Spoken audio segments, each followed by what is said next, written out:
As you're about to hear in the following stories, mental health is not something to be taken lightly, and it's important to stay on top of your mental health. You grow up imagining your life will look a certain way at a certain age, but things don't always work out the way you pictured. Maybe you don't end up in the job you thought you would. Maybe you're feeling stuck, or like everyone else is moving forward while you're just standing still. It can be hard to talk about that, even harder to ask for help. Maybe therapy always felt like something other people did, but then I learned that it's not about having something wrong with you. It's about understanding yourself and finding a healthier way to move forward. That's where today's sponsor, BetterHelp, comes in. BetterHelp matches you with a licensed therapist after a short questionnaire, often in just a couple of days. If it's not the right fit, you can switch therapists anytime at no extra cost. With over 7,000 reviews and a 4.3 rating on Trustpilot, BetterHelp is a platform you can trust. Go to betterhelp.com/Mr. Nightmare to get 10% off your first month. The link is also in the description. So, a little backstory. I dated this girl when I was in my senior year of high school. I'm 20 now, so it was a couple of years ago, but it's still pretty fresh in my mind. For privacy's sake, I won't use her real name, so I'll refer to her as Grace. Grace and I met through our job, which I now know is never ideal. Before we started dating, though, there were red flags that I simply shouldn't have ignored. For instance, she would come to our place of work for hours just to watch me work, and I would catch her staring at me every once in a while. Besides that, a few months into our relationship, things started getting pretty toxic. I constantly felt suffocated. I had no time for my hobbies, friends, or even myself. She was the type of girl to ask where I was, who I was with, and what I was doing 24/7. If I didn't answer a phone call, it would turn into 25 missed calls and a ton of text messages that would ultimately lead to a fight, even if I was just using the bathroom. It got to the point where I couldn't play games with my friends without it causing a fight. So, eventually, we broke up, but not without her doing everything in her power to convince me to come back. She would wait outside my place of work for me to get off, and when I would walk outside, she would follow me to my car, block me from getting in, and try to reason with me. I got sick of it. One night, she came and wanted to talk. Not really knowing what else to do, I decided to talk with her. Grace was also trying to sue me for something extremely petty that I'd rather not get into and would use this as a scare tactic to make me talk to her. So, anyway, I sat down in her car. She was saying the same old stuff I'd heard hundreds of times. I told her I was done talking, but at that moment, her dad called her. She used this as a threat and told me, "If you don't sit here and talk to me, I'll have him sue you now." To that, I said, "Fuck this," and attempted to get out of her car. The door was locked, though, so as I was unlocking it, she grabbed hold of my arm and dug her nails into my skin. I looked at her and was genuinely shocked because she'd only been verbally abusive before, never physical. I had also never seen that look on her face. It was pure malice, and I won't lie, I was pretty unnerved. I myself am a pretty tall guy, and she was very small, so I knew I could overpower her if I had to. I swung her door open and tried to step away, but she was holding me extremely tightly. I told her to let me go, but she wouldn't budge. I kept pulling on my arm, trying to get away, but she would not move an inch. At this point, my skin was starting to peel.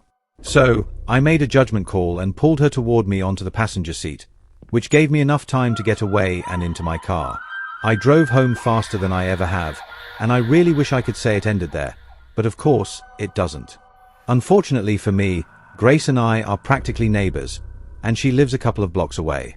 That night, while I was playing video games, I heard a car outside, but I chalked it up to my game, as I remember playing GTA 5 that night. I had also smoked a bit of weed, so I figured that might have made the car noises seem louder.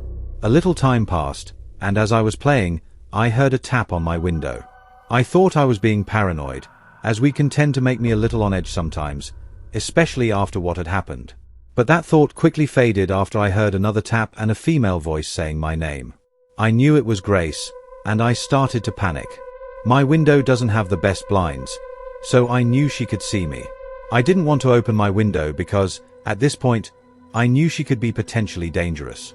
I pretended not to hear her, hoping she would go away.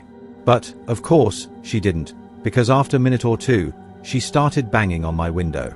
Her tone changed from soft and apologetic to more aggressive and angry. I couldn't make out much of what she was saying, but it was something along the lines of, "You can't do this to me. You're an asshole." That sort of thing. I had to do something.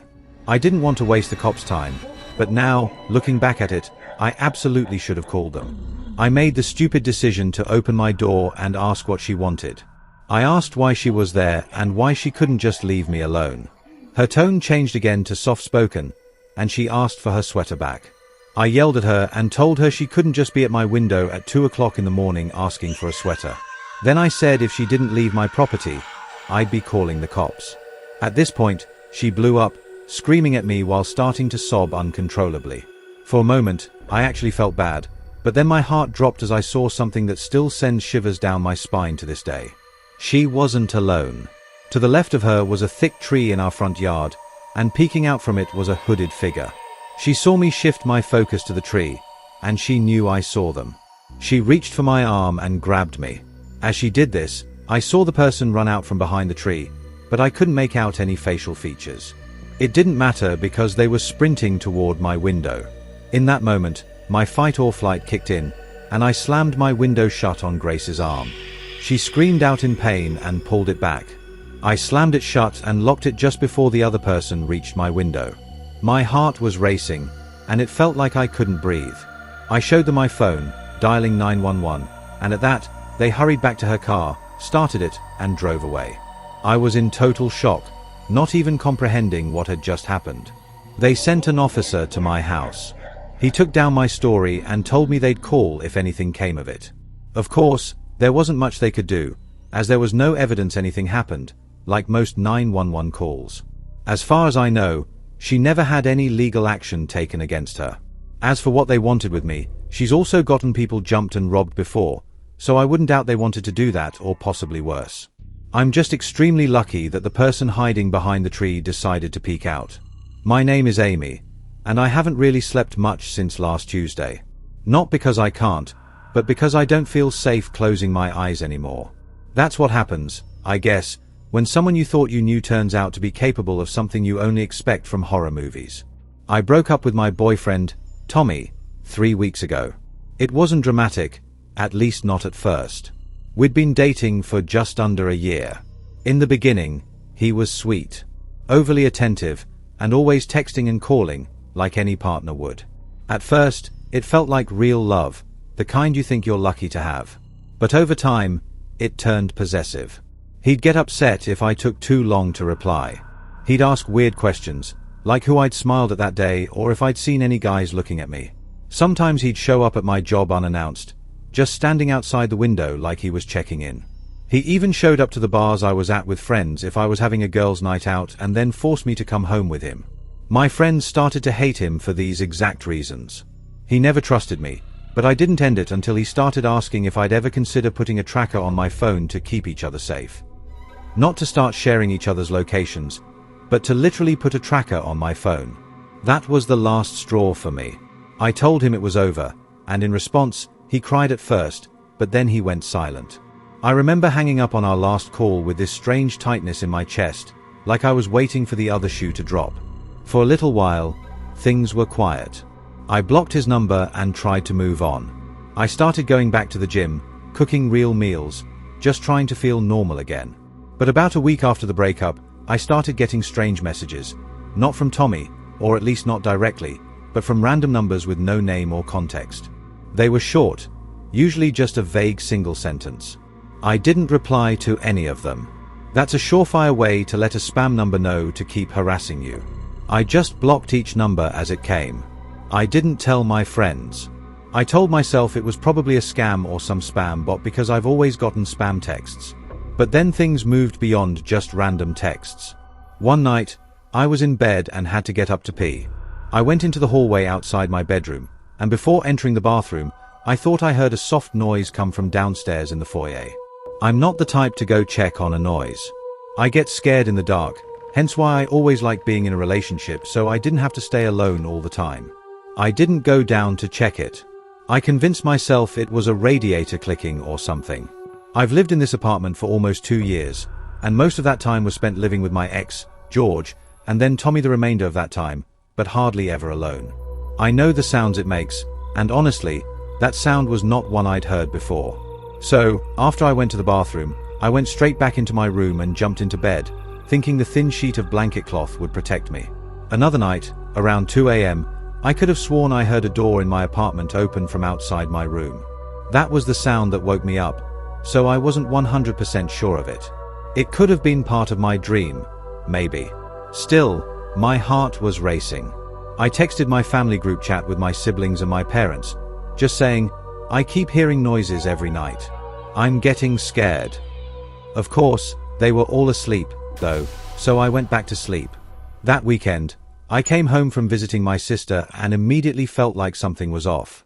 Nothing was missing or broken, but I felt like maybe doors were left open at angles they weren't before. It may sound far-fetched, but it's not. I have a habit of leaving doors closed or nearly closed when I leave my apartment. All the doors were basically fully open in the entire apartment. There was no draft at all. I keep the air conditioning on most of the time. I walked through the apartment slowly, checking each room. My stomach dropped when I saw that the hallway closet was slightly open. Now I knew something was wrong. I always leave that closet door closed. There's no reason to leave it open, and besides, the door tends to swing out if I do leave it open. I stared at it for what felt like a full minute before I approached. When I pulled it fully open, nothing was there, just coats and shoes, same as usual. That night, I pushed a chair under my bedroom door and slept with a knife under my pillow. I kept the bedside lamp on. I must have dozed off at some point because I woke up to the sound of something moving, just a soft shuffle. I sat up slightly, confused, and then I realized the light was now off, and the room was dark. I looked toward the door. I could see it was open, but I had wedged a chair under it. How could it be wide open? At first, I thought maybe I dreamed wedging the chair and leaving on the light, or maybe I'd gotten up in my sleep, but I quickly found out how wrong I was. I saw something at the foot of my bed in the dark. I swear I couldn't tell what it was, just some black mass in the dark. But when I finally started realizing that what I was looking at was the top half of someone's head, it was too late because I felt two hands start caressing my feet, and I completely lost it. I screamed so loud until I had no air left in my lungs. I instantly recognized Tommy's voice telling me to calm down. But when I kept screaming, he got on top of me and put his hand over my mouth. He told me he wasn't there to hurt me, just to talk. He said he wouldn't let go of my mouth until I agreed to be quiet. So, I nodded. The first thing I asked him was how he got into my apartment. He said he made a copy of my key when we were together, just in case there was ever an emergency. He never told me he did this, straight psychopath behavior. He must have snuck out overnight one night with my keys to do it somewhere. As I sat there listening to him, I debated pulling the knife, but I was too scared to do so. I knew if I did that, I had to actually be ready to use it. He kept saying over and over how he wasn't there to hurt me, just to talk. But it seemed like he was simply there to scare me into agreeing to get back with him. I truly was too scared to say no, in fear of what he might do. So I said yes, but I asked him to leave for the night because I was shaken. I think he was there in my bed for half an hour total before he left. When he was gone, the first thing I did was call the police and explain the break-in. I said I was scared that he was still on the premises so that the police would actually come. When they did, I made an official police report, which I later used to file a restraining order against Tommy, with enough people backing up my claims since I couldn't actually prove he broke into my house. A detective later traced the fake numbers back to his cell phone through some fake phone number app, which was also helpful in getting the restraining order. I stayed with my parents until I was able to get a new apartment. My advice to all women out there is, at the first sign of any sort of mental illness in the man you're with, you should really consider getting away as soon as possible, just to be safe. I still have to live with the trauma of waking up to him in my room, and I had to actually consider pulling a knife on him. I dated Marissa for a year and a half. At first, she was one of the most intense people I'd ever met, not in a bad way. She was passionate, charismatic, and could talk about anything for hours. When she laughed, it was like she pulled you into her world. The first few months were incredible. She'd surprise me with gifts, leave sticky notes with poems on my mirror, and text me goodnight every single night without fail. But that intensity had a darker side. She didn't do calm or wait and see. Everything was either perfect or catastrophic. If I was 5 minutes late responding to a text, she'd send a stream of messages, first worried, then angry, then apologizing. It got worse slowly, almost invisibly. She once accused me of cheating because I liked an Instagram post from a girl I hadn't spoken to since high school. When I told her that something she did made me uncomfortable, she would shut down completely. I don't mean just get quiet. I mean, she would sit in my apartment for hours, staring at the wall, refusing to leave until I told her everything was fine. The first time she showed up at my office unannounced was 6 months in. She brought coffee and acted like it was cute, like we were some TV couple. I laughed it off, but the second time was because I hadn't answered her call. She stayed parked outside in the lot until I came down. She'd been crying. I told her it wasn't okay, and she just smiled and said, "You do the same for me, right?" I didn't have an answer for that. I kept making excuses for her: trauma, abandonment issues, childhood stuff. I thought if I just proved I wasn't going to leave, she'd calm down. Instead, the more I gave, the more she needed. Eventually, I reached my limit. I told her it had to end. She didn't yell or cry. She just stared at me in silence for what felt like minutes. Then she nodded and said, "You think it's over for you, but it's not over for me." I remember how cold that made me feel, like it wasn't even a threat, just a fact. I blocked her on everything that same night, changed my number, and even asked my building manager if I could get a different unit. For a few weeks, I thought it worked. Then the letters started showing up. The letters had no stamps or return addresses, just my name handwritten on the envelope, usually left between my door and the frame. I held on to some of these notes. The first one was kind of nostalgic. It said, "I miss waking up to you. I still sleep on the side of the bed where you used to lay." The second one got stranger. It said, "You always check the door 3 times before you go to bed. You probably don't even notice it, but I do." The third letter was the one that made me pack a suitcase. It said, "You wore your blue hoodie Monday, the one with the hole in the sleeve. You should sew that up before it gets worse." That was the same hoodie I wore when I went to pick up groceries that day at a store across town in the pouring rain. I hadn't seen anyone, not a single person I recognized, but she had seen me. I knew then that moving across the city wouldn't be enough. I found a job in Denver, a good one. I didn't tell anyone except my brother and immediate family. I left no forwarding address. I even created a new email for the job and didn't link any personal info. I went completely dark. I even got a P.O. box under a false name. I thought that would be enough, and for a while, it was. Many months passed, and I slept soundly. I started dating again, nothing serious, just drinks and movies. But I was laughing again. I felt like a person. Then one Saturday, I opened my P.O. box and found an envelope. Just my name again, no stamp or return address. Inside was a Polaroid. It was of me walking to my apartment building, taken from behind. My earbuds were in, and I had a coffee in one hand. It was cold out. You could see snow on the sidewalk and the mountains in the background. I checked the back, and written in red ink, it said, "Your shoulders slouch when you're tired." I didn't wait. I moved again, faster this time. I paid cash for a rental in a different part of town, smaller building, fewer tenants. I switched jobs again and told my boss I had family stuff and had to go fully remote. I got a rescue dog, a big, loud German Shepherd mix, to try and keep me sane. I deleted almost everything online and had no apps or social media.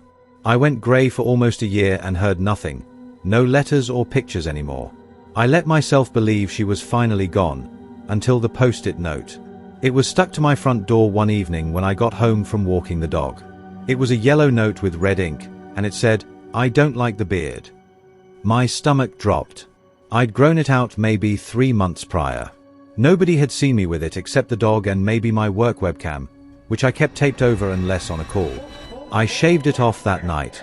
I told myself it was a coincidence, but the next morning, another note was waiting, tucked under the windshield wiper of my car. It said, "Better." I contacted the police again and filed a report. They said without threats or property damage, there wasn't anything they could do. I asked if I could file a restraining order, and they said I'd need to prove she'd been near me, which, without seeing her or catching her in the act, was nearly impossible. I changed my habits and started paying attention to every detail, like locking the doors and drawing the blinds. I didn't sleep much. I'd lie in bed for hours, staring at the ceiling, waiting for the floorboards to creak. 2 weeks passed with no incident. I started to wonder if maybe the notes were old, maybe she'd left them a while ago, and I'd only just noticed. But deep down, I didn't even believe that. Then one night, I woke up in the middle of the night with this horrible feeling, like someone had just been watching me and had only just stepped out of the room. I got up and checked the doors and windows, even under the bed, like I was a kid again. Nothing was out of place. But the next morning, taped to the outside of my front door, was a small envelope, like someone had taken their time to align it perfectly. Inside was a photo, one I hadn't seen in years. It was Marissa and me in a boardwalk photo booth from back when we were still together. We were smiling, and her head was on my shoulder, but her eyes had been scratched out in deep gouges, like someone had used a needle or a pin. I moved again, not across town this time, but out of the city completely. I found a small cabin 3 hours into the mountains. It was isolated, surrounded by pine trees, with only one road in. I paid in cash and used a fake name on the lease, which was a month-to-month payment system. I left my old smartphone behind, getting a second phone number in the process. I bought a burner phone for emergencies, mainly. I worked remotely through a company-issued laptop that only connected through a secure VPN. No one besides my immediate family and my best friend knew where I was. I kept to myself. The only visitor I got was my Uber Eats driver delivering occasional groceries. For a whole month, I barely even went into town, and it all finally worked until I heard footsteps outside crunching the snow. My dog went ballistic. The next morning, I found the footprints. They were shoe marks, and they went from window to window. There were no notes or anything left anywhere on the house, though. What else was I to assume other than it was her, that she found me again, even though I still don't know for certain if that was actually her that time. I spent that entire day packing my things and driving back to my hometown. Today, I'm living in a house with 3 roommates who were in the military.